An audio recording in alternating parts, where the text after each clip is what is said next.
मराठीमधील शब्दांच्या जाती हा भाग घेणार आहोत. तर यामध्ये आपण सुरुवातीला शब्दांच्या जाती एकूण 8 आहेत हे आपल्या सगळ्यांनाच माहिती आहे आणि त्यामधील आपण काही जाती शिकल्या सुद्धा आहेत. नाम आणि सर्वनाम याविषयी आपण माहिती घेतलेली आहे. तर मी त्या पुढील भाग आज घेणार आहे. तर सर्वप्रथम मी विशेषण घेणार, त्यानंतर क्रियापद. या 2 शब्दांच्या जाती आपण पाहणार आहोत. तर या विशेषण आणि क्रियापद हे विकारी या कुटुंबामध्ये येणार आहे, कारण प्रमुख आपण त्या दिवशी बघितले विकारी आणि अविकारी. आता तो भाग आपण समजून घेतलेला आहे, म्हणून मी डायरेक्ट माहितीला सुरुवात करते. तर विशेषण हा भाग परीक्षेच्या दृष्टीने जर आपण आता आपल्या सगळ्यांनाच माहिती आहे की विशेषण हा भाग, आता सुरुवातीला मी स्क्रीन शेअर करते, मग त्यावरून थोडीशी माहिती मी तुम्हाला देते.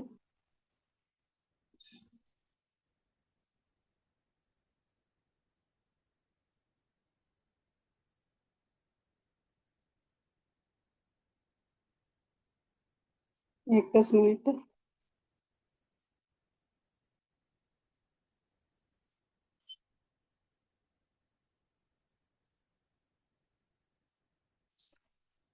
आता विशेषण हा भाग, स्क्रीन दिसतेय का? स्क्रीन दिसतेय का? हा दिसते मॅडम. आवाज येतोय ना व्यवस्थित? मॅडम डबल आवाज येतोय. हा हा. तर आपण विशेषण हा भाग बघणार आहोत. तर यामध्ये बघा, विशेषण बघत असताना आपल्याला सर्वांना माहिती आहे की विशेषणाची व्याख्या जर कोणी टाईप करत असेल तर सर्वांना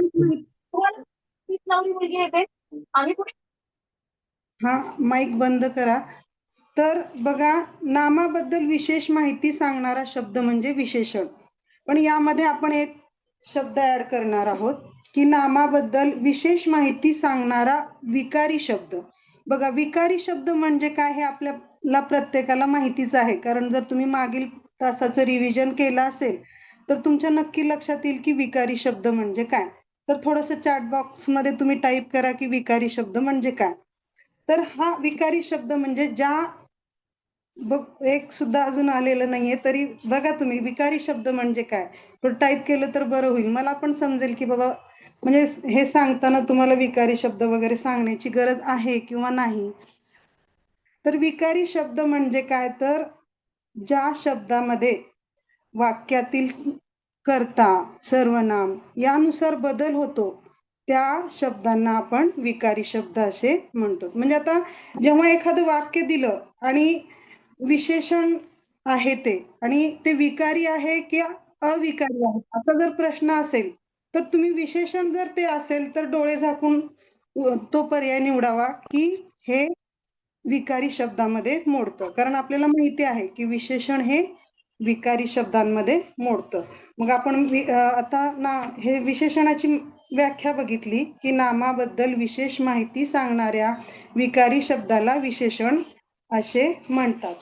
आता आता विशेषणाचे काही प्रकार पडतात, तर ते प्रमुख प्रकार 3 आहेत. तर कोणते कोणते आहेत? गुण विशेषण, त्यानंतर गुण विशेषण आहे, नंतर संख्या विशेषण आहे आणि सार्वत्रिक विशेषण आहे. मग आता इथं परत ह्या स्लाइडवर तुम्हाला दिसतंय बघा, नामाबद्दल विशेष माहिती सांगणारा शब्द म्हणजे विशेषण. आता विशेषण आणि विशेष्य हे विशेषणाच्या संदर्भातील 2 शब्द आहेत. तर आपल्याला ओळखायचंय की विशेषण कोणतं, कारण पुढील जे प्रकार आहेत ते विशेषण आणि विशेष्य यावर आधारित आहे, म्हणून ही बाब माहिती असणं खूप गरजेचं आहे.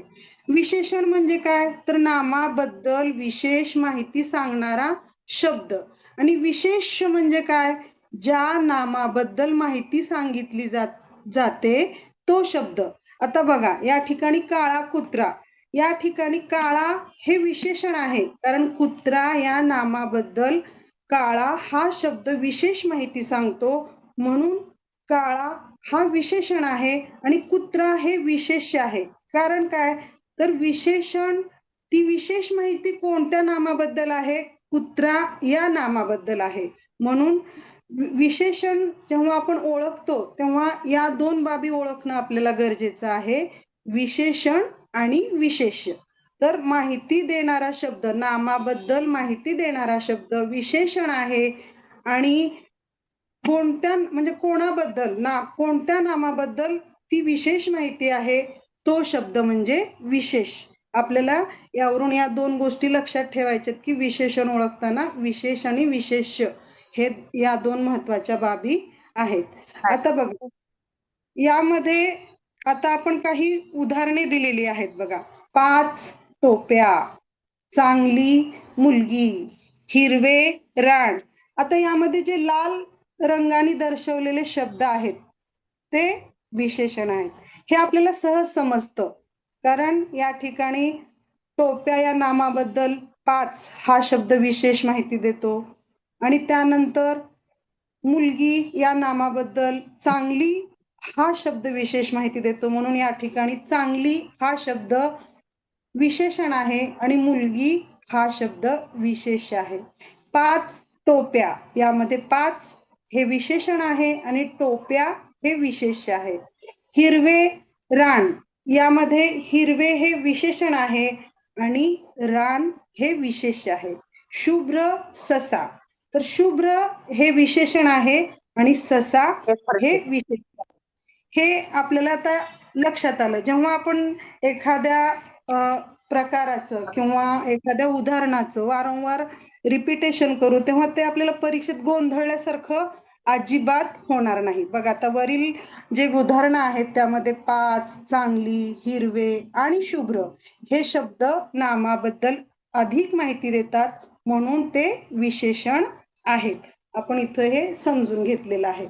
आता सर्वात महत्वाचा भाग, आता विशेषण म्हणल्यानंतर आपल्याला सहज वाटते की आपण पूर्वी लहानपणापासून विशेषण शिकत आलोय त्याचबरोबर शिकवत सुद्धा आलोय. पण सर्वसाधारणपणे जेव्हा आपण 1ली ते 5वीला शिकवतो तेव्हा विशेषण म्हणजे काय, नामाबद्दल विशेष माहिती सांगणारा शब्द इथपर्यंत आहे आणि आपल्याला आता इथं उजळणी करायची आहे की त्याचे प्रकार कोणते आहेत आणि ते ओळखताना कोणते बारकावे आपल्याला लक्षात घ्यायचे. आणि कारण परीक्षेमध्ये जेव्हा आपण प्रश्न वाचतो तेव्हा मग असं इतकं गोंधळल्यासारखं होतं की हा संख्यावाचक आहे की क्रमवाचक आहे की निश्चित आहे का अनिश्चित. पण आपण जेव्हा एखाद्या उपप्रकारांचा अभ्यास करतो त्या उपप्रकारांचा अभ्यास करताना त्या उपप्रकारांमध्ये तुलनात्मक गोष्टी जर आपण लक्षात ठेवल्या की आता बाबा गुणवाचक आणि संख्यावाचक मध्ये थोडीशी तुलना करून जर डोक्यात ठेवलं की बाबा हा फरक आहे दोन्ही मधला, दोन्हीतला फरक जर लक्षात आला किंवा त्या दोन्ही मधील एकाच वैशिष्ट्य जर आपण लक्षात ठेवलो तर दुसरा प्रकार आपल्या लगेच लक्षात येतो. मग त्यामुळं आपण हे जे प्रकार बघताना आता आपण या पुढील भाग अगदी बारकाव्यानं बघूया. आणि मला या ठिकाणी असं सांगावंसं वाटतं की आता मी CTT ची जेव्हा एक्झाम दिली तर त्यावेळी मला दोन्ही पेपरमध्ये मराठी या विषयात 25+ मार्क आहेत. तर हे व्याकरणामुळेच, कारण मी विशेष असा वेगळा मराठीचा काहीच अभ्यास केला नव्हता, फक्त व्याकरण थोडंसं डीप मध्ये केलं. आणि पास होण्यासाठी एखाद्या विषयात जर 25+ मार्क पडले आणि एखाद्या विषयात आपल्याला कमी पडले तर आपण नक्की पास होतो, मला ह्याच्यामधनं लक्षात आलं. आणि दोन्ही पेपरला माझे दुसऱ्या पेपरला तर 28 मार्क आहेत, म्हणजे पहिल्या पेपरपेक्षा दुसऱ्या पेपर मधील मराठी तुलनेने सोपं होतं. पण हे सगळं कशामुळे शक्य झालं तर व्याकरणामुळे. आणि व्याकरण हा भाग असा आहे की व्याकरणाचे काही नियम, ठोकताळे, ट्रिक्स जर आपण लक्षात ठेवलं तर उदाहरण कोणत्याही प्रकारचं येऊ दे, आपल्याला तसं नाही की बाबा ते पाठच करायचंय आणि तेच लक्षात ठेवायचं असं अजिबात नाही. म्हणून मराठीचा अभ्यास करताना तुम्ही थोडंसं व्याकरणाच्या बारकाव्यांकडे लक्ष दिलात तर अगदी सहज आणि सोपं आहे. तर चला मग आपण आता विशेषणाचे प्रकार पाहूया. यामध्ये पहिला प्रकार आहे गुणवाचक विशेषण. आता आणि दुसरा आहे संख्यावाचक विशेषण आणि तिसरा आहे परिमाणवाचक विशेषण आणि तिसरा प्रकार आहे सार्वनामिक विशेषण. आणि याचे पुन्हा परत 3 उपप्रकार पडतात: दर्शक विशेषण, प्रश्नार्थक विशेषण, संबंधी विशेषण. आता जेव्हा आपण या उपप्रकारांचा अभ्यास करतो तेव्हा आपल्याला त्यांच्या नावावरूनच लक्षात येतं की बाबा हे कोणत्या प्रकारचं विशेषण आहे. म्हणजे गुणवाचक विशेषणामध्ये नक्कीच गुणांबद्दल सांगितलेलं असणार आहे. संख्यावाचक विशेषणामध्ये नक्की संख्या ही येणारच आहे. आणि परिमाण, तर परिमाणांचा जेव्हा आपण विषय बघतो, जेव्हा आता ते कुठलं द्रव पदार्थ असेल, घनता असेल, हे कशाचाही परिमाणांचा जेव्हा संबंध येतो तेव्हा ते परिमाणवाचक विशेषण असणार आहे. मग यामध्ये आपण जेव्हा बघतो की सुरुवातीला आपण काय करायचंय, तर गुणवाचक विशेषण बघणार आहेत. तर आता लबाड, लांडगा, तर या उदाहरणामध्ये लबाड हे नक्कीच त्या लांडग्याचा गुण आहे. म्हणून लबाड जेव्हा आपण विशेषण फक्त ओळखायला सांगतो तेव्हा पटकन ओळखतो, पण गुणवाचक विशेषण म्हणल्यानंतर 2-3 वाक्य दिल्यानंतर आपल्याला ते त्या नामाचं तो गुण आहे, ते विशेष गुण आहे. आता 5 लांडगे जेव्हा हे वाक्य असेल तेव्हा तिथं काय येणार आहे, संख्यावाचक विशेषण येणार आहे. आणि आता भरपूर पाणी आहे, जेव्हा भरपूर हा शब्द येतो, पाण्याविषयी भरपूर ही माहिती आपल्याला मिळते, तेव्हा परिमाणाचा त्या ठिकाणी संबंध येतो. आणि जेव्हा आपण सार्वनामिक विशेषण बघतो त्यावेळेस त्याची व्याख्या आपल्याला काय सांगता येते, नामाबद्दल विशेष माहिती सांगणाऱ्या सर्वनामाला सार्वनामिक विशेषण असे म्हणतात. आता बघा, यासाठी आपल्याला उदाहरणे सांगता येतील. माझे घर, आता घर आहे पण माझे, मग हे सर्वनाम आहे, म्हणून या विशेषणाला आपण सार्वनामिक विशेषण असे म्हणतो. त्याचबरोबर दुसरं उदाहरण बघा, हे पुस्तक, आता हे आता जेव्हा बऱ्याच वेळेला परीक्षेमध्ये हे पुस्तक आलं, हे पुस्तक सुंदर आहे असं जेव्हा वाक्य असेल आणि आपल्याला प्रश्न विचारला असेल की सार्वनामिक विशेषण, तेव्हा आपल्याला असं पटकन वाटतं की सुंदर मध्येच आपण अडकून बसतो की हेच इथं विशेषण आहे, आपलं लक्ष तिकडं सर्वनामाकडे जात नाही. पण आपण हे जाणीवपूर्वक लक्षात ठेवायचंय की आपल्याला फसवणारा प्रश्न आहे तो सार्वनामिक विशेषणाचा. कारण आपण त्या शब्दाकडे ज्या शब्दांच्या जाती आहेत त्या जातीतील प्रकार सर्वनाम याच दृष्टीने आपण त्याकडे पाहतो. आपल्या लक्षात येत नाही की हे विशेषण आहे, आपल्याला माहिती असते पण पेपर सोडवताना आपल्या डोक्यात असे प्रेशर आलेलं असते की बाबा वेळ पुरेल का, आपले प्रश्न संपतील का, तेव्हा आपल्याला वाटते की हे जे सर्वनाम हे तर बाबा नाहीये विशेषण, हे सर्वनाम आहे. आपण त्याला गाळूनच टाकतो, कारण पर्याय वाचतो तर पर्यायामध्ये जेव्हा हे असतं तेव्हा वाटतं हे सर्वनाम आहे, हे येणार नाही, मग आपण दुसऱ्या 3 शब्दांकडे बघत असतो. यामुळं आपण काळजीपूर्वक जेव्हा शब्द असेल की सार्वनामिक विशेषण, तेव्हा सर्वनामाकडे आपल्याला लक्ष द्यायचं आहे. आता कोणती गोष्ट, हे जे आहे वाक्य कोणती, या ठिकाणी सार्वनामिक विशेषण आहे. परत असले नखरे, हे सुद्धा असले हे सुद्धा सार्वनामिक विशेषण आहे. केवढा पसारा, आता या वाक्यामध्ये केवढा हे सुद्धा सार्वनामिक विशेषण आहे. यानंतर कसली अडचण, आता यामध्ये कसली अडचण हे जे वाक्य आहे या ठिकाणी सार्वनामिक विशेषण कोणतं आहे, थोडस चॅट बॉक्स मध्ये टाका बरं, म्हणजे मला पण कळेल की बाबा माझा आवाज येतोय का, समजते का. कसली अडचण, मी एक 10 सेकंद वाट बघते. कसली अडचण यामध्ये सार्वनामिक विशेषण कोणतं आहे, आवाज येतोय ना माझा, व्हेरी गुड, छान छान. तर या वाक्यामध्ये छान, व्हेरी नाईस, छान उषा मॅडम, छान. तर या छान, very nice Swati madam, Kazi ma'am, छान छान, मीरा मॅडम, व्हेरी गुड. तर तुम्ही मला आता या स्लाइड मधली एकच गोष्ट लक्षात ठेवावीशी वाटते की आपल्याला सगळं येतं, परंतु सार्वनामिक विशेषण हा फसवा प्रश्न आहे, याकडे तुम्ही थोडस लक्ष द्या. आणि या स्लाइडचं जरी तुम्ही स्क्रीनशॉट काढून घेतला तरी चालेल, किंवा ॲपवर आपल्याला ही PDF सुद्धा मिळणार आहे. तर हे छान, व्हेरी नाईस, खूप छान सगळ्यांची उत्तर, म्हणजे हा भाग समजलाय असं मला वाटतंय. की मग आता हे जे सार्वनामिक विशेषण आहे त्यामध्ये आपण विशेष करून सर्वनामाचा विचार करायचा आहे. आता बघा, नामे, धातू साधिते, अव्यये यांचा सुद्धा विशेषणामध्ये विशेष उपयोग होत असतो. आता आपण गुणवाचक विशेषणाकडे वळूया. आता गुण मी मगाशी सांगितलं आणि हे सोपं आणि सहज आहे, फक्त आपण रिव्हिजन करणार आहोत. आपल्याला सगळ्यांना येतंय, पण रिव्हिजन केल्यामुळं आपण परत त्याच्याकडे वळतो आणि आपल्या स्मरणात राहतं. कुठलीही गोष्ट आता मी हे आज शिकवले, जर तुम्ही 20 शिकवले म्हणण्यापेक्षा आपण याविषयी जी आज चर्चा करतोय, तर हे जर तुम्ही 10-12 तासामध्ये परत एकदा रिव्हिजन केलात, रिमाइंड केलात, तर ते कधीच विसरणार नाही. आता बघा, गुणवाचक विशेषण बघताना आपण इथे गुणांविषयी बोलणार आहोत. हे सोपं पण आहे शोधण्यासाठी. हिरवे रान या ठिकाणी काय सांगितलंय, तर रंग सांगितलाय, गुण सांगितलाय त्याचा. शुभ्र ससामध्ये रंग सांगितलाय, म्हणजे सशाचा रंग शुभ्र आहे. त्याचबरोबर शूर शिपाई, शिपायाचा गुण सांगितला या ठिकाणी शूर असा. बघा, नामाचा कोणताही गुण, म्हणजे यामध्ये फक्त गुण नाही, तुम्ही व्याख्येमध्ये बघा, स्क्रीनशॉट सुद्धा काढून घ्या. बघा, नामाचा कोणताही गुण, रंग, रूप किंवा आकार, गुण, रंग, रूप किंवा आकार दर्शवणाऱ्या शब्दाला गुणवाचक विशेषण म्हणतात. तर तुम्ही लक्षात घेतलं.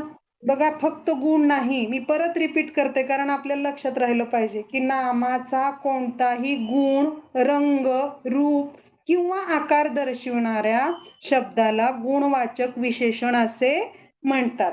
मग म्हणजे आकार जरी आला तरी ते गुणवाचक. आपल्याला असं वाटायला नको आता इथं आकार आलाय, मग आता इथं परिमाण म्हणायचं का, असं कन्फ्यूज व्हायचं नाही. तर या ठिकाणी गुणवाचक मध्ये 3-4 गोष्टी येणार आहेत. कुठल्या? गुण येणार आहे, रंग येणार आहे, रूप येणार आहे आणि आकार येणार.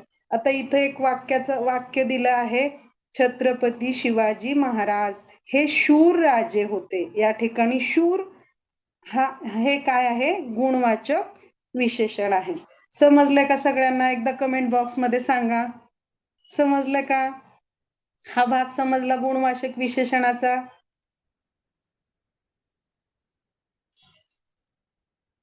ओके ओके, छान. आता आपण पुढची स्लाइड घेऊया. छान आरती मॅम. आता संख्यावाचक विशेषण. आता संख्यावाचक विशेषण सुद्धा म्हणजे खूप फसवा आहे बरं का. ज्या विशेषणाच्या योगाने नामाची संख्या दाखवली जाते त्यास संख्यावाचक विशेषण असे म्हणतात. आता 10 मुले, 4 रुपये, पहिली इयत्ता, हे जे आहेत सगळे, यामध्ये आपल्याला स्पष्ट अंक दिसतात. आता आपण ह्याचा अभ्यास करताना थोडं क्रमवाचक आणि संख्यावाचक या दोन्ही मध्ये कन्फ्यूज होणार आहे. तरी आपण म्हणजे आता क्रमवाचक संख्या आपल्याला समजतात पटकन. क्रमवाचक जेव्हा येईल तेव्हा क्रमवाचक विशेषण येणार आहे, आणि ज्या वेळी फक्त संख्या येईल त्यावेळी संख्यावाचक विशेषण येणार आहे. आता मैदानावर 10 मुले आहेत. मैदानावर किती मुले खेळत आहेत? 10 मुले आहेत. 10 हा अंक आहे. यावरून माईक कोणाचं चालू आहे? ओके. तर संख्यावाचक विशेषण हे ओळखण्यासाठी सोपं आहे. त्यानंतर आपण पुढचा बघूया. आता गुणवाचक, क्रमवाचक आणि आवृत्तीवाचक. आता या ठिकाणी बघा, संख्यावाचक विशेषणाचे हे पुढील 5 प्रकार आहेत. मी काय म्हणले, संख्यावाचक आपल्याला तसं म्हणजे बरं सोपं वाटतं, परंतु जेव्हा परीक्षेत प्रश्न येतो की अगदी असं 10, 8, 9 असा प्रश्न तिथे येत नाही. तर आता या उपप्रकारामधील जे उदाहरणे आपल्या समोर दिसत आहेत त्यावर आधारित आपल्याला प्रश्न दिसतात. बघा, इथं काय? गणनावाचक. परत त्यामध्ये संख्यावाचक मध्ये परत प्रकार आहे गणनावाचक, मग ज्यामध्ये काय? मोजण्यासाठी. म्हणजे आता 10 मुले हे संख्यावाचक विशेषण आहे, परंतु परत त्यात काय आहे? जर तिथं माईक बंद करा. 10 मुले हे वाक्य आहे आणि तिथं पर्यायामध्ये संख्यावाचक विशेषण आणि गणनावाचक विशेषण हे दोन्ही पर्याय असतील तर तुम्ही गणनावाचक विशेषण हेच आपलं उत्तर बरोबर असणार आहे.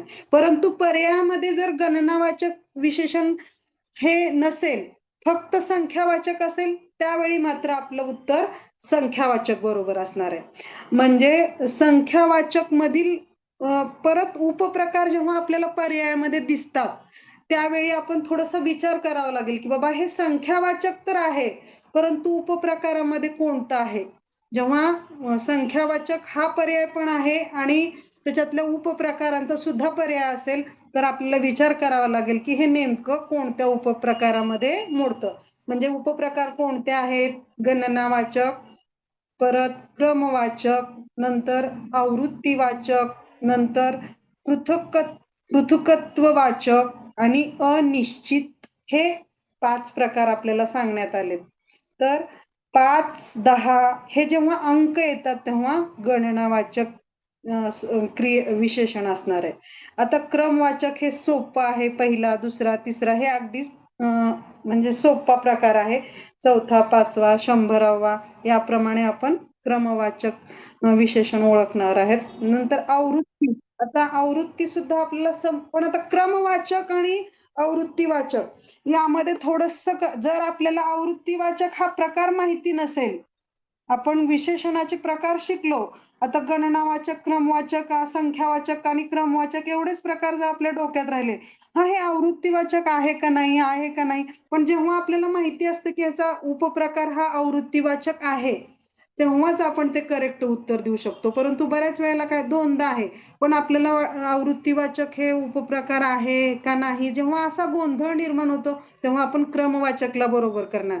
म्हणून त्यासाठी आता ह्या विशेषणाच्या पूर्ण प्रकरणामध्येच संख्यावाचक विशेषण हा भाग जर आपण परफेक्ट तयारी करून गेलो, तर यावरचा आपला मार्क जाणार नाही. अगदी सोपं, कारण या विशेषणाच्या भागामध्ये थोडासा कठीण भाग जो आहे तो संख्यावाचक विशेषणाचाच आहे.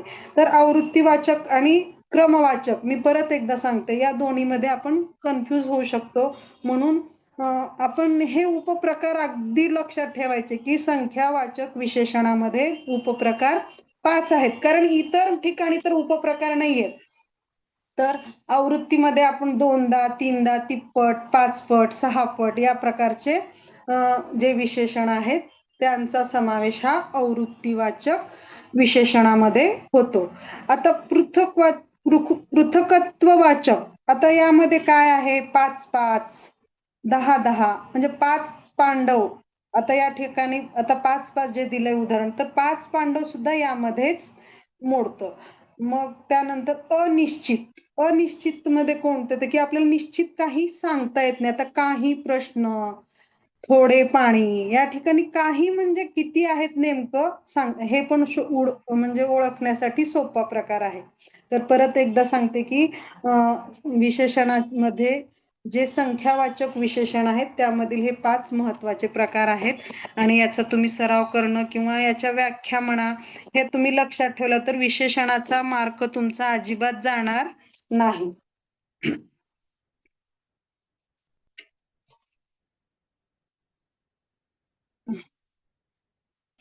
नेमका कोणता पॉइंट समजत नाही मॅडम, तो तुम्ही थोडासा कमेंट बॉक्स मध्ये टाकला तर बरं होईल. आता इथं आहे परिमाणवाचक विशेषण, जे नाम मोजता येत नाही, म्हणजे जे नाम मोजता येत नाही, पाणी, दूध, साखर. आता हे जे पाणी, दूध, साखर हे आहेत ना नाम, जे मोजता येत नाहीत, त्यांचे प्रमाण असते, तर ते प्रमाण दर्शवणारा जो शब्द असतो त्या शब्दाला आपण परिमाणवाचक विशेषण असे म्हणतो. मग हे जे परिमाणवाचक विशेषण आहे त्यामध्ये मी मगाशी सुरुवातीला सांगितलं होतं की भरपूर पाणी, थोडी साखर, पुष्कळ धान्य हे परिमाण दर्शवते. म्हणजे भरपूर, थोडी, पुष्कळ हे जे शब्द आहेत ते परिमाण दर्शवणारे आहेत. मग नंतर यामध्ये आपण एक उदाहरण पण दिलेलं आहे, आज नदीला भरपूर पाणी आले आहे. तर या ठिकाणी भरपूर हे परिमाणवाचक विशेषणाचा प्रकार आहे. हे समजलं तुम्हाला? समजलं का? कमेंट बॉक्स मध्ये मला थोडस सांगा. परिमाणवाचक आणि संख्यावाचक, जर हे दोन्ही विशेषणाचे प्रकार समजले असतील तर आपण पुढे जाऊया. हा, आता बघा सार्वनामिक विशेषण. आता सार्वनामिक विशेषण हे आपण सुरुवातीलाच पाहिलं की ज्या ठिकाणी सर्वनाम असतं त्याला आपण सार्वनामिक विशेषण असणार आहेत. म्हणजे सार्वनामिक विशेषण आणि संख्यावाचक विशेषण या दोन ठिकाणी आपल्याला जास्त लक्ष ठेवून किंवा बाबा डोक्यात ठेवायचे का आधी ट्रिक. विशेषण म्हणलं की सार्वनामिक आणि संख्यावाचक ह्या दोन्ही मध्येच प्रश्न येणार, कारण टीला मागच्या ह्याच्यामध्ये होता संख्यावाचक विशेषणाबाबतचा प्रश्न. तर ती मुलगी, तो पक्षी, ते झाड हे विषय काय आहे तर म्हणजे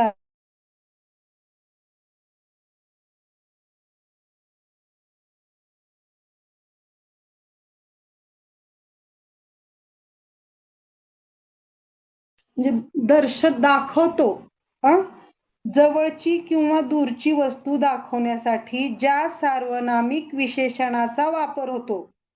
बघा, जवळची किंवा दूरची वस्तू दाखवण्यासाठी ज्या सार्वनामिक विशेषणाचा, या ठिकाणी अंडरलाईन करा, सार्वनामिक विशेषण म्हणजे वस्तू दाखवण्यासाठी ते सर्वनामच आहे. तर मी शेवटी सांगते मॅडम तुमच्या प्रश्नाचं उत्तर.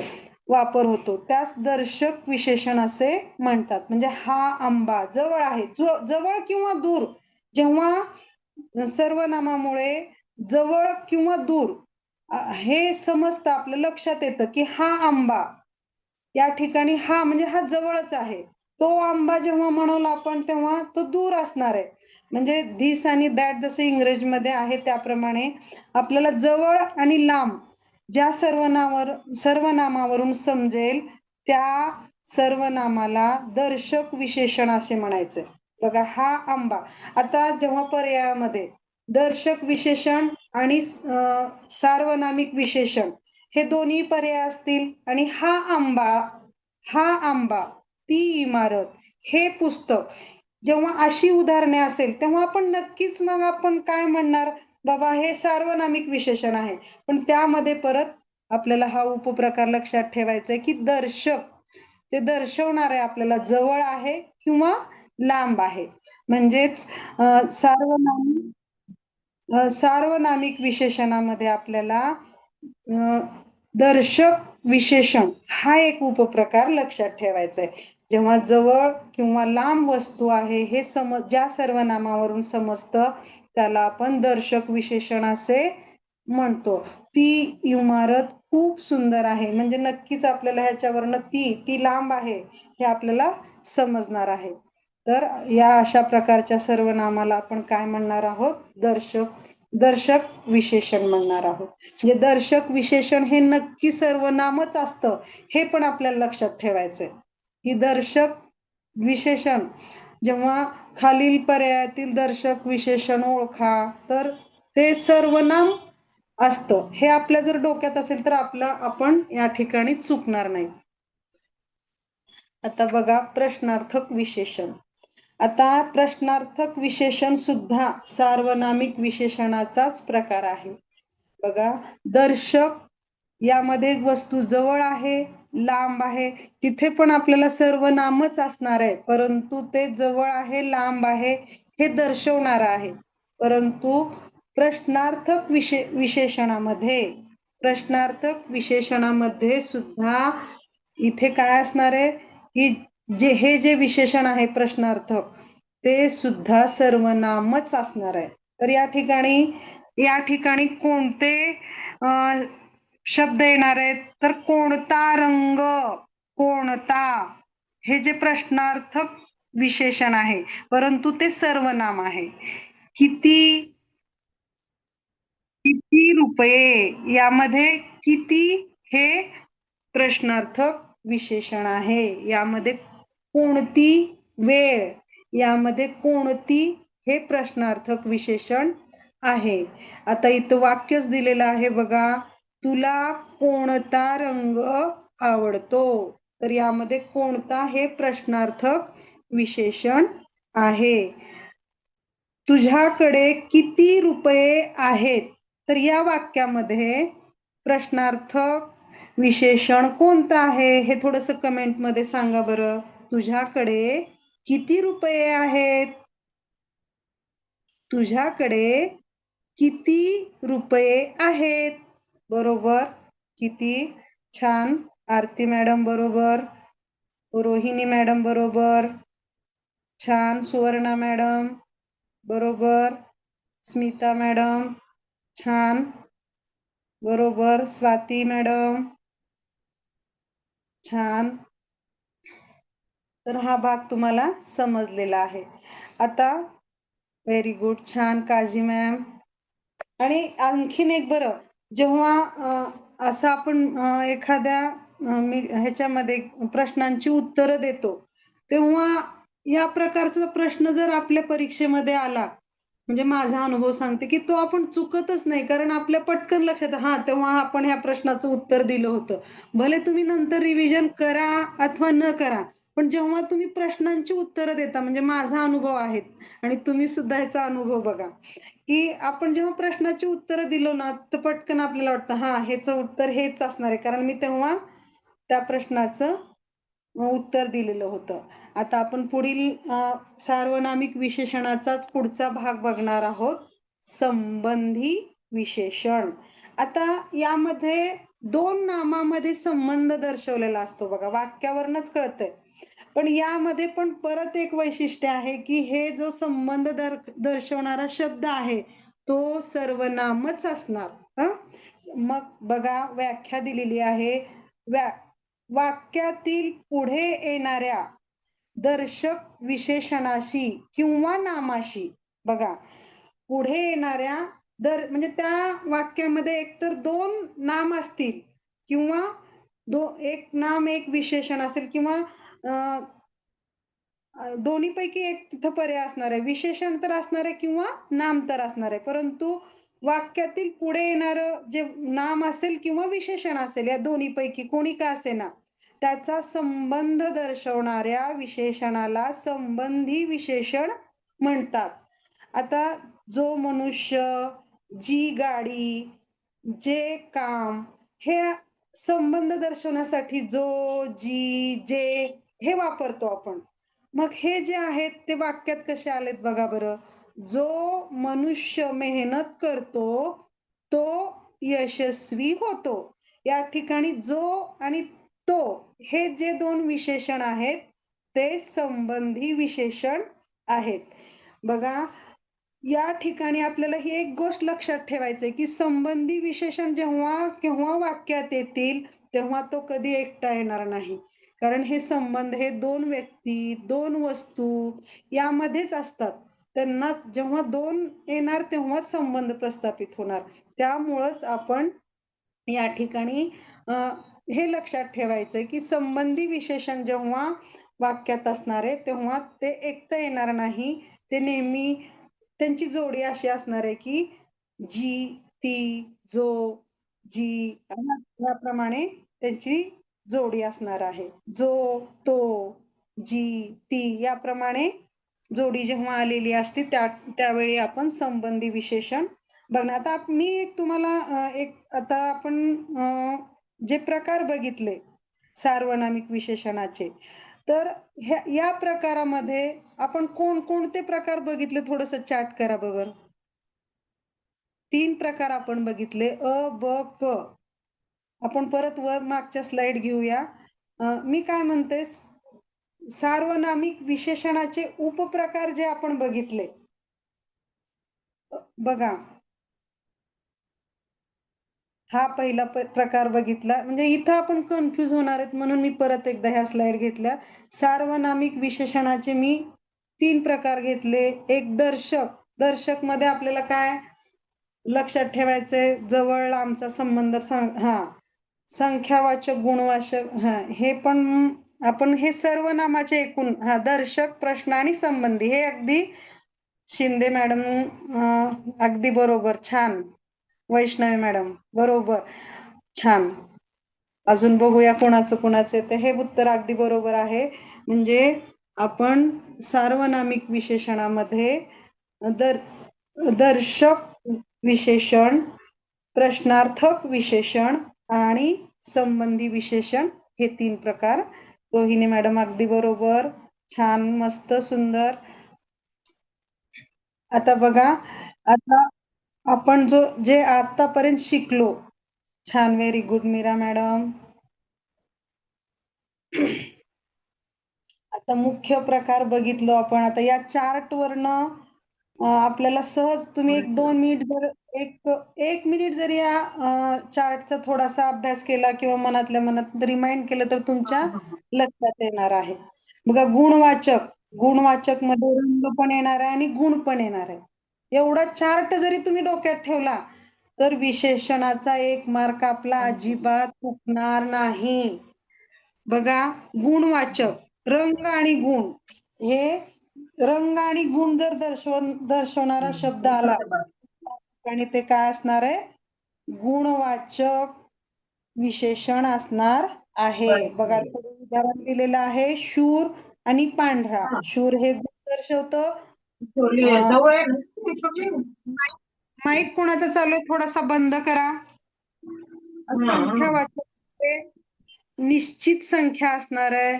परिमाणवाचक मध्ये प्रमाण, वजन असणार आहे, भरपूर, थोडे. दर्शक मध्ये हा, ही असणार आहे. प्रश्नार्थक मध्ये प्रश्न विचारण्यासाठी कोणता, किती या प्रकारचे असणार आहे. आणि संबंधी मध्ये संबंध जोडणारे जो, जी, हा, ही.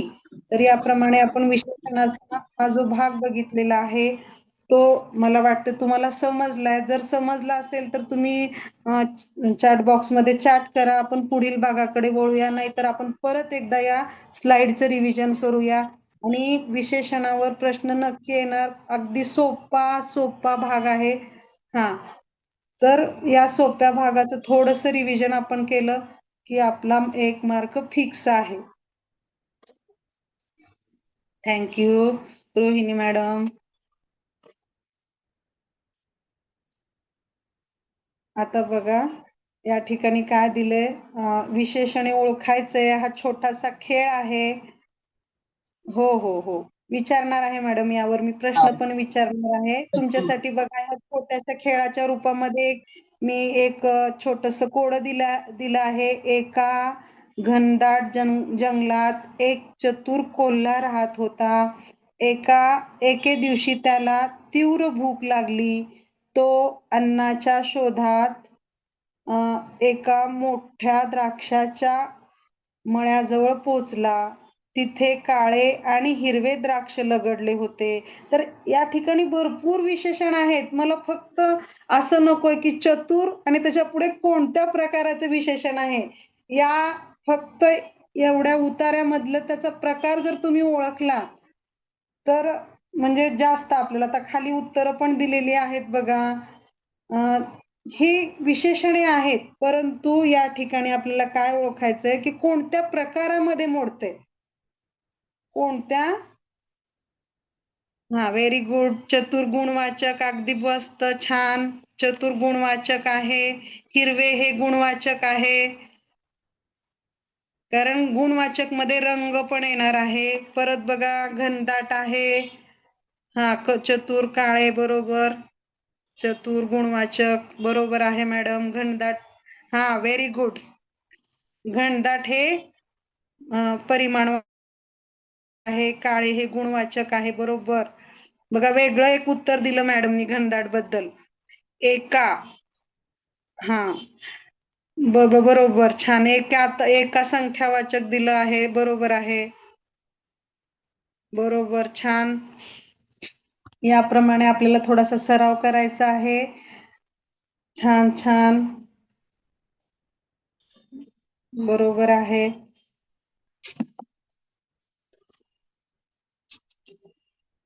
बरोबर आहे, अगदी बरोबर, बरोबर आहे. हा, चला, म्हणजे आता आपण पुढील भागाकडे जाण्याची काही हरकत नाहीये. बरं, सगळ्यांना जवळजवळ हे विशेषणाचा भाग समजलेला आहे. आता यामध्ये एक, बरोबर आहे मॅडम.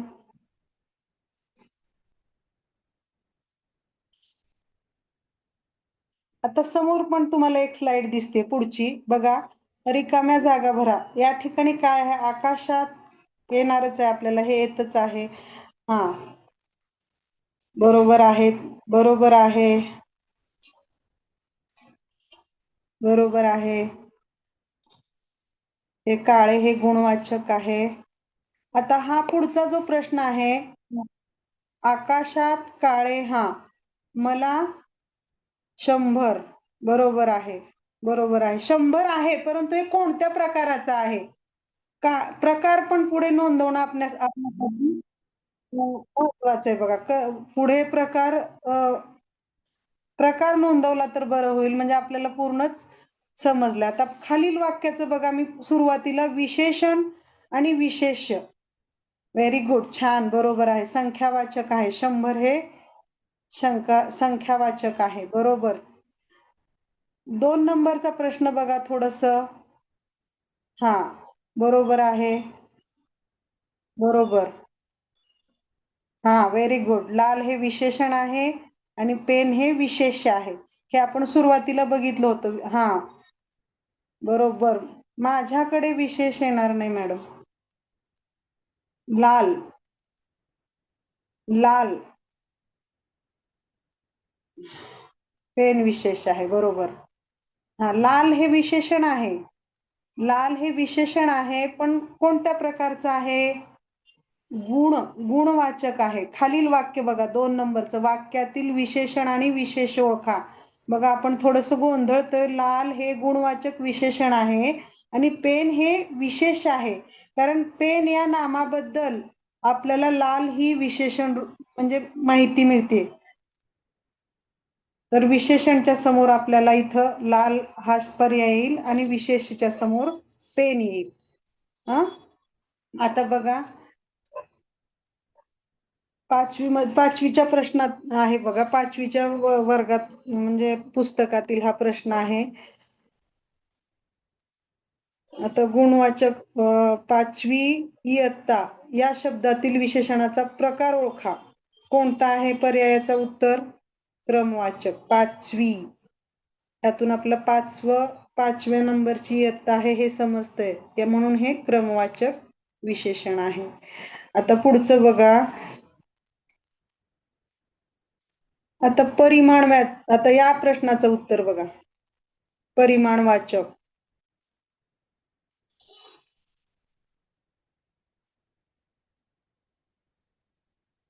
10 आंबे या ठिकाणी आपल्याला मोजताय.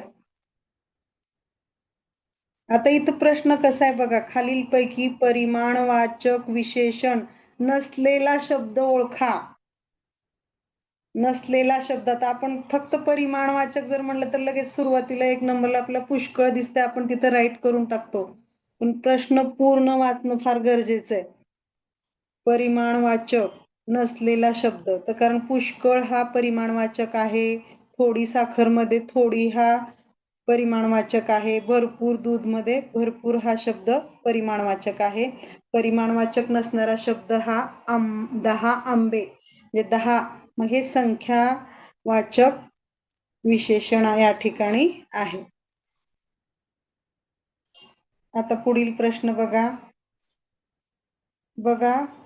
हा प्रश्न वाचा. कोणता रस्ता रेल्वे स्टेशनकडे जातो? या वाक्यातील विशेषणाचा प्रकार कोणता? कोणता रस्ता म्हणजे या ठिकाणी प्रश्नार्थक, बरोबर आहे. विशेषण आहे हे, बरोबर. प्रश्नार्थक विशेषण आहे, कारण कोणत्या या शब्दावरून प्रश्न विचारला गेलेला आहे आणि कोणता हे काय आहे? सर्वनाम सुद्धा आहे, बरोबर आहे. पुढील प्रश्न बघूया आपण. आता या ठिकाणी प्रश्न संपलेले आहेत आपले आणि महत्वाचे 2 मुद्दे आपले राहिलेले आहेत. आता स्थानावरून सुद्धा विशेषणाचे 2 प्रकार पडतात. यावर हे म्हणजे विशेष लक्ष देण्यासारखे, म्हणजे आधी विशेषण आणि विधी विशेषण. आपल्याला पूर्व विशेषण आणि उत्तर विशेषण. या प्रकारे ह्याची विभागणी केलेली आहे. यामध्ये महत्वाचे मुद्दे काय आहेत? आधी विशेषण म्हणजेच काय असणार आहे की नामाच्या अगोदर म्हणजे जे वाक्यातील विशेषणाचं जे स्थान आहे त्या स्थानावरून पडलेले हे दोन प्रकार आहेत, आधी विशेषण आणि विधी विशेषण.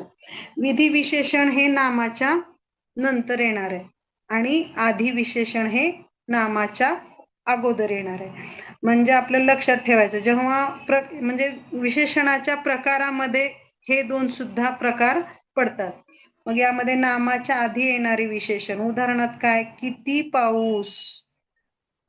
या ठिकाणी किती पाऊस हे नाम आहे, नामाच्या अगोदर आलेलं हे विशेषण आहे किती पाऊस, म्हणून ह्याला आपण आधी विशेषण म्हणायचंय. त्यानंतर विधी विशेषण. विधी विशेषण म्हणजे नामाच्या नंतर, नामाच्या वाक्यामध्ये त्याचं स्थान हे नामाच्या नंतर असणार आहे. नामाच्या नंतर येणारे जे विशेषण असते त्या विशेषणाला विधी विशेषण असे म्हणतात. आता या ठिकाणी मुलगी हुशार आहे, मुलगी या नामानंतर हुशार हा शब्द आलेला आहे, म्हणून आपण या ठिकाणी काय म्हणणार आहोत? हे विशेषण हे विधी विशेषण आहे. आता यानंतर नामापासून चहा, कॉफी, धातूपासून पिकलेला आंबा आणि अव्ययापासून खालची पायरी हे देखील विशेषणाचे प्रकार होतात. हे आपल्याला विशेषणाचा भाग समजला का? तर बघा आपण सारांश काय बघूया. विशेषण नामाची विशेष माहिती देणारा शब्द म्हणजेच विशेषण होय. नंतर विशेष्य, ज्या नामाबद्दल माहिती सांगितली तो शब्द म्हणजे विशेष्य. विशेष्य हे नाम असतं आणि ज्या नामाबद्दल माहिती सांगितलेला शब्द असतो तो विशेषण असतो. मग याचे प्रमुख प्रकार आहेत गुणवाचक. परत मी सांगते, गुणवाचक मध्ये रंग आणि रूप, रंग आणि रूप आणि गुण याचा समावेश होतो. संख्यावाचक मध्ये आणि आकार सुद्धा, बघा आपण इथं रंग रूप दिले, आकार सुद्धा गुणवाचक मध्येच. रंग, रूप, आकार आणि गुण या 4 बाबींचा समावेश हा गुणवाचक विशेषणामध्ये होतो. आता संख्यावाचक मध्ये आकडे म्हणजे अंकांचा समावेश होतो. परिमाणवाचक मध्ये प्रमाणाचा म्हणजे भरपूर, कमी, जास्त, अधिक, थोडे हे जे प्रमाण दर्शवणारे शब्द आहेत तर याचा समावेश हा परिमाणवाचक विशेषणामध्ये होतो. आणि सर्वात महत्वाचा भाग जो आहे तो सार्वनामिक विशेषण. यामध्ये आपण 3 प्रकार बघितले. त्यामध्ये दर्शक, दर्शक मध्ये जवळ आणि लांब म्हणजे हा, तो, ते या सर्व सर्वनामांचा समावेश हा दर्शक सर्वनामामध्ये होतो. प्रश्नार्थक सर्वनामांचा समावेश हा प्रश्नार्थक विशेषणामध्ये होतो आणि संबंधी सर्वनामाचा समावेश हा संबंधी विशेषणामध्ये होतो. ज्यामध्ये ते एकटे कधीच येत नाही. तो आणि ही ह्या प्रकारे जोडीने येणाऱ्या सर्वनामांना संबंधी विशेषण असे म्हणतात. हा भाग जर आपल्याला लक्षात आलेला असेल तर आपण पुढील भागाकडे वळूया. तर मला एकदा कमेंट बॉक्स मध्ये सांगा की आपण पुढील क्रियापद हा भाग घ्यायचा का? समजला हा भाग? समजला असेल तर आपण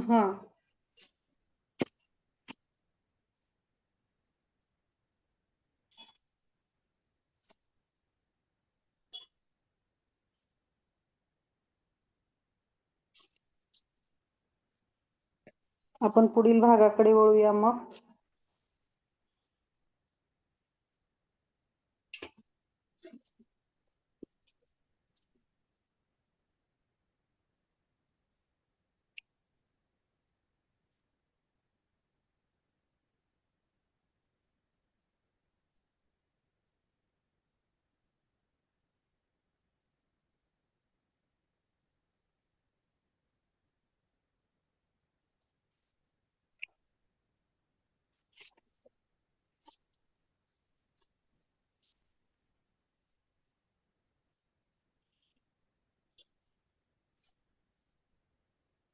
एकच मिनिट.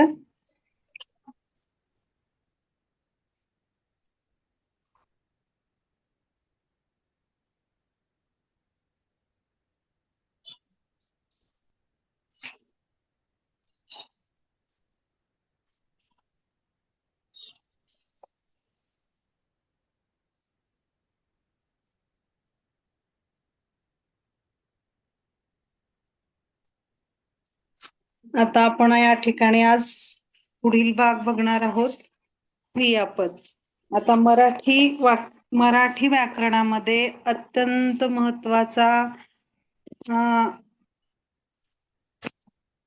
महत्वाचा भाग म्हणजे क्रियापद. आता क्रियापदाची व्याख्या आपल्याला सगळ्यांनाच माहिती आहे. क्रियापदाशिवाय वाक्याला अर्थ नाही. क्रियापदाशिवाय व्याकरणाला अर्थ नाही, वाक्याला सुद्धा अर्थ नाही. म्हणजे आता थोडक्यात आपल्याला काय म्हणता येईल, तर क्रियापद म्हणजे वाक्याचा अर्थ पूर्ण करणारा शब्द. हे आपल्याला सगळ्यालाच माहिती आहे की क्रियापदाशिवाय कोणत्याही वाक्याचा अर्थबोध होत नाही. हे आपण शिकलो आहोत, आपण शिकवत पण आहोत. आता मी आंबा जेव्हा आपण म्हणतो, तर त्यापुढे आपल्याला काहीच समजत नाही की खाल्ला, कापला, ठेवला, तोडला, फेकला, हे जे सर्व क्रियापद आहेत, यापैकी कोणतं तरी एखादं क्रियापद जेव्हा आपण मी आंबाच्या समोर लावतो, तेव्हाच काय होतं तर आपल्या वाक्याला अर्थ प्राप्त होतो. म्हणजेच ज्या शब्दामुळे वाक्याला अर्थ प्राप्त होतो, त्या शब्दाला आपण काय म्हणतो, क्रियापद. हे खूप सोपं आहे, पण जेव्हा आपण त्याचा डीप मध्ये उपप्रकारांचा अभ्यास करू, आपल्याला सहज सोपं परीक्षेमध्ये फक्त क्रियापद ओळखा असा प्रश्न येणार नाहीये, तर उपप्रकार आपल्याला त्या ठिकाणी दिले जाणार आहेत. आणि उपप्रकारांचा जेव्हा आपण अभ्यास करू, तेव्हा क्रियापद हा घटक आपल्या पूर्णपणे लक्षात येणार आहे. तर आपण सुरुवात काय बघितलं, तर क्रियापद म्हणजे काय, तर क्रियापद म्हणजे वाक्याचा अर्थ पूर्ण करणारा शब्द आहे. तर आपण या ठिकाणी आज जेव्हा क्रियापदाचा अभ्यास करणार आहोत, तर या ठिकाणी आपण हे 5 प्रकार अभ्यासणार आहोत. यामध्ये आहे सकर्मक क्रियापद, अकर्मक क्रियापद, संयुक्त क्रियापद, सहाय्यक क्रियापद आणि प्रयोजक क्रियापद. हे मुख्य 5 प्रकार आपण या ठिकाणी पाहणार आहोत. पण क्रियापद हा घटक अभ्यासताना आपल्याला आणखीन काही शब्द आहेत, ते आपल्याला माहिती असणे गरजेचं आहे. आपल्याला सगळ्यांना ते माहिती आहेतच, परंतु मी थोडीशी उजळणी घेते. बघा, धातू म्हणजे काय, क्रियापदातील प्रत्ययरहित मूळ शब्द म्हणजे धातू. आता मी आंबा खाल्ला, बघा मी उदाहरण देऊन सांगते. धातू कसा ओळखायचा, तर मी आंबा खाल्ला या ठिकाणी मूळ शब्द काय आहे, आता आपण इतर, मला आंबा खाणे खूप आवडते. मग या ठिकाणी खाल्ला, खाणे, हे वेगवेगळे शब्द तयार झाले. आपण सुरुवातीलाच बघितले की विकारी शब्दामध्ये क्रियापदाचा समावेश होतो, म्हणजे त्यामध्ये बदल होतो. अर्थानुसार, काळानुसार त्या शब्दामध्ये बदल होतो, म्हणून क्रियापद हे विकारी शब्दांच्या जातीमध्ये मोडतं. त्या कुटुंबामधील हा एक घटक आहे विकारी मधला. मग खाल्ले, खाणे, यामध्ये कोणता धातू आहे सांगा बरं मला. धातू कोणता आहे ओळखा बरं, म्हणजे आपण त्याच्यावर घेऊच या. खाणे, खाल्ला, खातो. हा, व्हेरी नाईस, छान जयश्री मॅम. खा या ठिकाणी बरोबर, या ठिकाणी खा हा मूळ धातू आहे, बरोबर अबोली मॅडम, छान. तर खा हा जो मूळ धातू आहे, म्हणजे प्रत्ययरहित. बघा, प्रत्ययरहित म्हणले, या ठिकाणी खाल्ला या ठिकाणी प्रत्यय लागलेला आहे. प्रत्ययरहित मूळ शब्दाला धातू म्हणतात. हे क्रियापद शिकण्यासाठी आपल्याला थोडीशी माहिती असणं गरजेचं आहे. आता त्यानंतर आपण काय बघणार आहोत, धातू साधिते. आता धातू साधिते म्हणजे काय, धातू म्हणजे मूळ शब्द, ज्यापासून आपण वेगवेगळे शब्द आणखीन तयार करू शकतो. त्या धातूवरनं अनेक शब्द तयार म्हणजे एखाद्या वाक्याच्या अर्थावरून, काळावरून एखाद्या धातूमध्ये बदल करून जे शब्द तयार होतात त्याला आपण क्रियापद म्हणतो. मग आता त्यानंतर धातू साधिते काय आहेत? धातूंना विविध प्रत्यय लावून किंवा एखाद्या धातूला विविध प्रत्यय लावून एखादी क्रिया पूर्ण एखादी क्रिया जी आहे ती अपुरी आहे. बघा, एखादी क्रिया अपुरी आहे, ती पूर्ण झालेली नाही, ती अपूर्ण आहे, हे लक्षात ठेवा. धातू साधिते. एखादी आता प्रत्यय लावण्याच्या अगोदरचा शब्द म्हणजे धातू आहे, पण धातू साधिते काय? आता आपण हे लक्षात ठेवताना जेव्हा दोन्हीचा संबंध लावतो, धातू म्हणजे प्रत्ययविरहित शब्द आणि धातू साधिते म्हणजे जेव्हा एखाद्या धातूला आपण असा प्रत्यय लावतो की त्या प्रत्ययामुळे ती क्रिया अपूर्ण आहे हे आपल्या लक्षात येतं, तेव्हा त्याला काय म्हणायचं आपण? धातू साधिते म्हणायचं किंवा कृदंते किंवा धातू साधिते आपण त्याला म्हणू शकतो. बघा, मी आणखीन एकदा रिपीट करते. धातू म्हणजे एखादा शब्द, हा व्हेरी गुड, बसतो, हे अगदी बरोबर उत्तर आहे धातू साधितेचं. धातू म्हणजे असा शब्द की ज्या शब्दाला प्रत्यय लागलेला नाही, तो मूळ शब्द आहे. जो एखादा त्याला कुठल्याही प्रकारचा प्रत्यय आपण शिकलेलाच आहे. प्रत्यय जेव्हा लागलेला नाही, धातू हा नेहमी प्रत्यय विरहित असतो. आणि धातू साधिते म्हणजे काय आहे की आपण एखाद्या धातूला प्रत्यय लावलाय, पण त्या प्रत्ययामुळं काय झालेलं आहे, ती क्रिया अपूर्ण आहे हे आपल्या लक्षात येते, ती क्रिया पूर्ण झालेली नाही असं जेव्हा लक्षात येतं तेव्हा आपण त्याला काय म्हणतो? धातू साधिते. तर या ठिकाणी बघा, आपण त्याचं उदाहरण बघू. ते गोड पदार्थ खात. आता माझे काका गोड पदार्थ खात, हे वाक्य आहे. मग या ठिकाणी काय झाले? खात हा जो शब्द आहे, हे जे क्रियापद आहे खात, खात म्हणजे काय? तर ही क्रिया पूर्ण दाखवत अपूर्ण असल्यासारखी आहे, म्हणून या ठिकाणी धातू साधित आहे. ते काय? खात हा जो शब्द आहे, खात हा हे जे क्रियापद आहे ते धातू साधित आहे, कारण या ठिकाणी क्रिया अपूर्ण आहे. ज्या क्रियापदावरनं आपल्याला लक्षात येतं की क्रिया अपूर्ण आहे, त्या ठिकाणी आपण धातू साधित क्रियापद असं म्हणावं. बघा, या ठिकाणी मी धातू आणि धातू साधिते आणि क्रियापद या तीन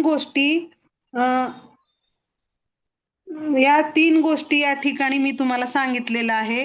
क्रियापद, धातू आणि धातू साधिते, ह्या तीन गोष्टी जर आपल्या माइंडमध्ये क्लिअर असतील तर क्रियापदावरचा कुठलाही प्रश्न आपल्याला चुकणार नाही, कारण हे पूर्वज्ञान असेल. आता धातू साधित विशेष क्रियापद असं जेव्हा शब्द आला, जर आपल्या धातू साधितच माहित नसेल, आपल्याला माहिती असतं पण कामाच्या ओघात वगैरे आपण म्हणजे विसरलेलं असतं, जर त्याची उजळणी जर आपण करत राहिलो तर आपल्या नक्कीच लक्षात राहतं की बाबा हा धातू आहे, हे धातू साधित आहे.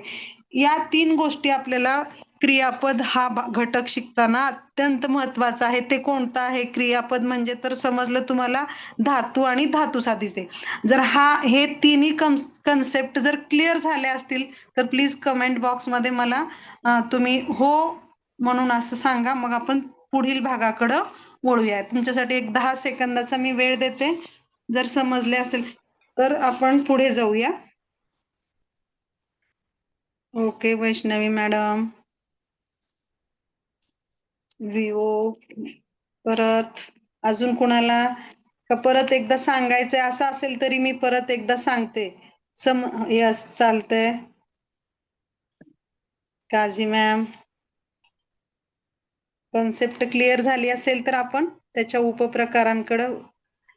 सारिका मॅम,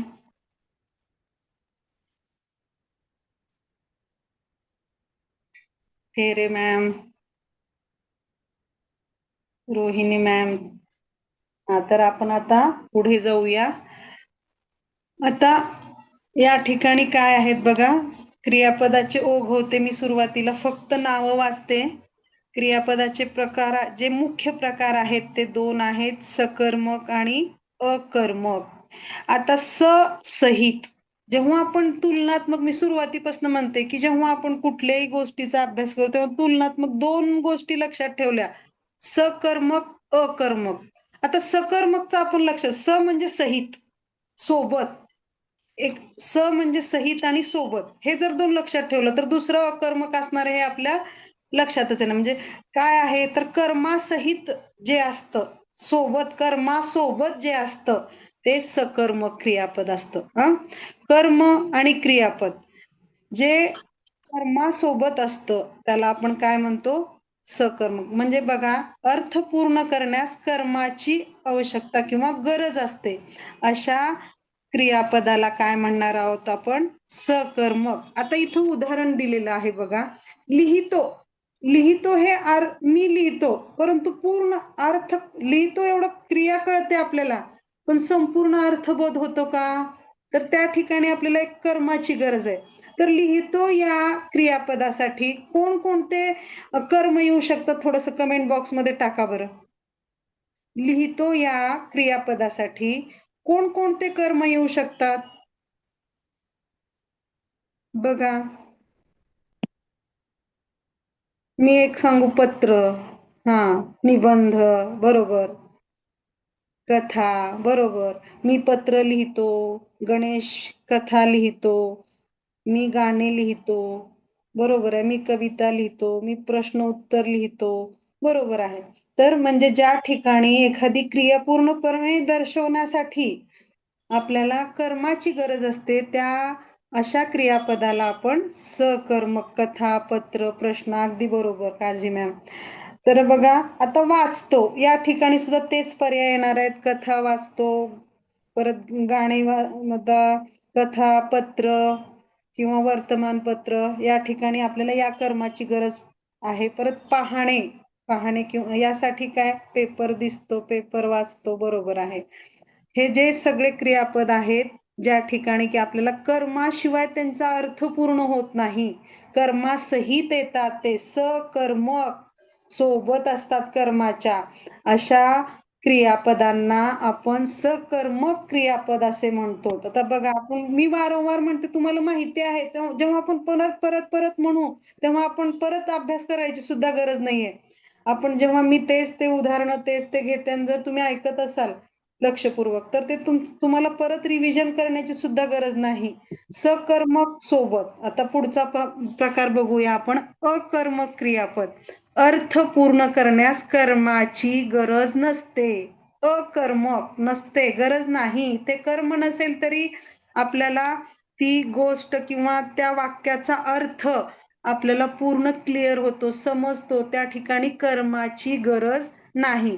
तर आला, आता आला हे अकर्मक क्रियापद घेऊन जेव्हा आपण वाक्य तयार करतो, त्या ठिकाणी आपल्याला एखादं वाक्य तयार करून सांगा बरं मला.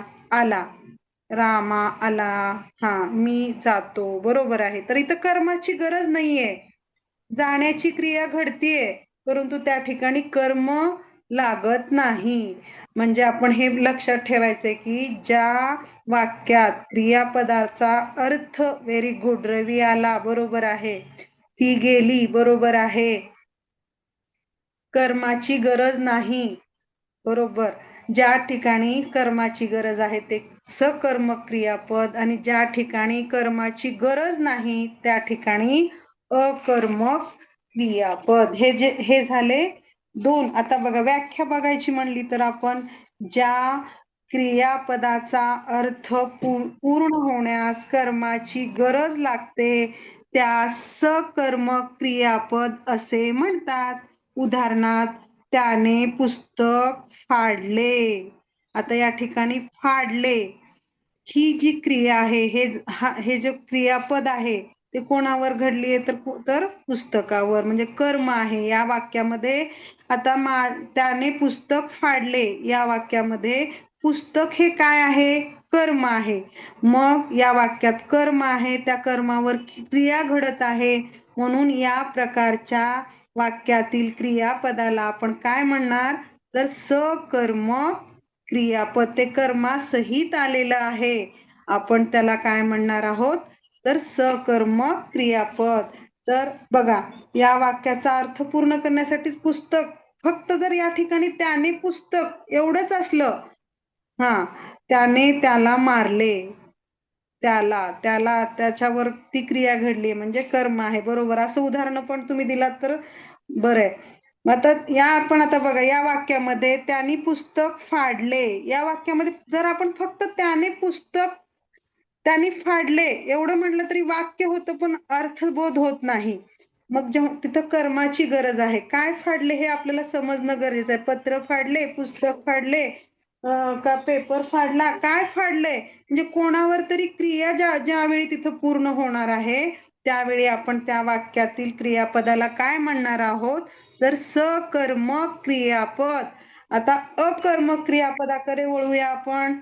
बघा, कर्त्यापासून निघालेली क्रिया, कर्त्याशीच, बघा मी वाक्य काय म्हणते, कर्त्यापासून निघालेली क्रिया कर्त्याशीच थांबत असेल तर त्या क्रियेला काय म्हणायचं, अकर्मक क्रियापद. म्हणजे ती कर्त्यापुरतीच मर्यादित असते, ती इतर कुणावर घडत नाही, त्या ठिकाणी कर्माची गरज नसते. अशा प्रकारच्या क्रियापदाला आपण काय म्हणतो, अकर्मक क्रियापद. बरोबर आहे. मग ह्याचं उदाहरण बघा काय आहे, तर या ठिकाणी तो सुंदर दिसतो, ती सुंदर दिसते, यामध्ये क्रियापद कोणतं आहे हो, ती सुंदर दिसते. या वाक्यातील क्रियापद थोडस टाईप करा बरं, आणि ते सकर्मक आहे का अकर्मक आहे सांगा. ती सुंदर दिसते, बर, तो गावावरून आला, दिसते, बरोबर. दिसते हे काय आहे, क्रियापद आहे. मग ते सकर्मक आहे का अकर्मक आहे, सकर्मक आहे का अकर्मक आहे, कर्म आहे का त्या वाक्यामध्ये, नाही. म्हणजेच सकर्मक नाही, अकर्मक. व्हेरी गुड, अकर्मक, बरोबर जयश्री मॅडम, बरोबर. आता पुढचं उदाहरण आहे, तो बोबडा बोलतो. Very good Rohini madam. बघा, तो बोबडा बोलतो, या वाक्यामध्ये सुद्धा क्रियापद कोणता आहे, बोलतो. पण ते सकर्मक आहे का, नाही, कारण तिथे कर्मच नाहीये, तोच स्वतः कर्ताच आहे आणि तोच बोलतोय. म्हणजे कर्त्यापुरतीच ती क्रिया मर्यादित आहे. व्हेरी गुड, छान. तर बोलतो हे अकर्मक क्रियापद आहे, कारण ती क्रिया ही कर्त्यापुरती मर्यादित आहे. मला गुलाब आवडतो, ह्या वाक्यातलं सांगा बरं, मला गुलाब आवडतो, यातलं क्रियापद कोणतं आहे आणि त्याचा प्रकार कोणता आहे. बघा, मला गुलाब आवडतो या वाक्यातील क्रियापद कोणतं आणि त्याचा प्रकार, आवडतो हे अगदी बरोबर आहे, पण कोणत्या प्रकारचा आहे, मला गुलाब आवडतो, सकर्मक. बघा, सकर्मक आहे का, क्रिया गुलाबावर घडत आहे का, मी गुलाब तोडला, या ठिकाणी गुलाबावर क्रिया घडते, परंतु मला गुलाब आवडतो, गुलाबावर काही क्रिया घडतच नाहीये. कर्म म्हणजे ते गुलाब हे नाम आहे, पण तिथं कर्माचं काम करत नाहीये ते. व्हेरी गुड, आवडतो म्हणजे ही जी क्रिया आहे ती कर्त्याशी मर्यादित आहे. आवडतो, गुलाबावर या ठिकाणी कोणत्याही प्रकारची क्रिया घडत नाही, म्हणून या ठिकाणी मला गुलाब आवडतो या वाक्यामध्ये आवडतो हे क्रियापद आहे, पण ते काय, कशा प्रकारचं आहे, अकर्मक. पण आपण या ठिकाणी थोडस गोंधळलो का नाही, म्हणून थोडासा विचार करायचा आहे आपल्याला, की क्रिया जरी त्या ठिकाणी दोन नाम आले असले तरी त्या दुसऱ्या नामावर क्रिया घडत आहे का, हे आपल्याला बघायचंय. म्हणजे ते कर्म म्हणून काम करते का, हे आपल्याला या ठिकाणी बघायचंय. बघा, मला थोडस सांगा की सकर्मक क्रियापद आणि अकर्मक क्रियापद हा भाग पूर्णपणे तुम्हाला समजला आहे का, याबद्दल काही शंका आहे. सांगा बरं.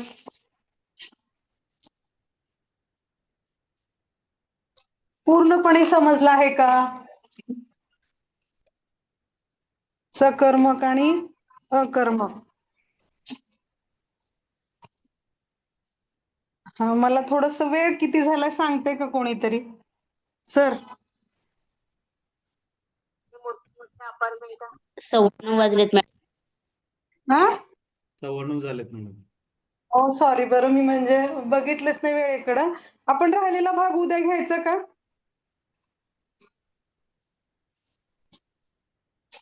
आपण राहिलेला भाग उद्या घ्यायचा का सर? चालेल ना मॅडम, चालेल. हा, बर.